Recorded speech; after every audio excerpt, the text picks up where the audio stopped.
Hello दोस्तों, ये भूतहा कहानी मुझे उमेश त्रिपाठी जी ने भेजी है, जो पटना में रहते हैं। ये भूतहा कहानी उनके परिवार के एक सदस्य के साथ घटित हुई थी। आगे की कहानी उमेश जी के शब्दों में। उमेश: हेलो दोस्तों, ये भूतहा कहानी साल 1999 की है, जब मैं, मेरी बहन रीना और हमारा चचेरा भाई अमित, हम तीनों मेरे जन्मदिन की पार्टी करके रात को शहर से घर पर लौट रहे थे। उस वक्त 11:15 बज रहे थे और बस स्टॉप से घर तक आने के लिए एक भी ऑटो रिक्शा नहीं था और ज्यादा देर बस स्टॉप रुकना ठीक नहीं था, क्योंकि वहां नशीली और बेवड़े घूमने लगे थे।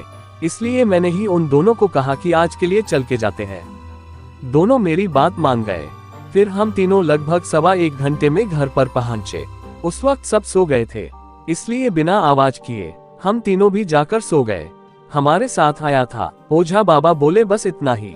क्या अमित ने घर पर लौटते वक्त कुछ अजीब चीज देखी थी या फिर किसी अनजान और सुनसान जगह गया था क्या? तब मुझे याद आया कि घर के रास्ते में जो कब्रिस्तान पड़ता है, आते वक्त हमने उसके अंदर जाकर एक गोल चक्कर लगा के आने की शर्त लगाई थी और वह शर्त अमित ने जीती थी। वह अकेला पूरे कब्रिस्तान का गोल चक्कर लगा के आया था। ये बात मैंने बाबा को बता दी। मेरी बात सुनकर ओझा बाबा बोले, फिर तो तुम लोगों ने ही दोनों प्रेत आत्मा को घर में बुलवाया है। उस वक्त मरे पिताजी मुझे बहुत चिल्लाए थे। फिर ओझा बाबा ने उपाय बताया। एक जोड़ी लड़की का ड्रेस, एक बोतल अंग्रेजी शराब और तली हुई मुर्गी अमित पर से उतार कर, जैसे नजर उतारते हैं, कब्रिस्तान में रख कर आओ, फिर अमित ठीक होगा। फिर हमने बाबा ने बताया वैसे हो किया। लड़की की ड्रेस, अंग्रेजी शराब, तली हुई मुर्गी और कुछ सामान लिख के भी दिया था। वो सब रात को ही दादाजी उस कब्रिस्तान में रख कर आए।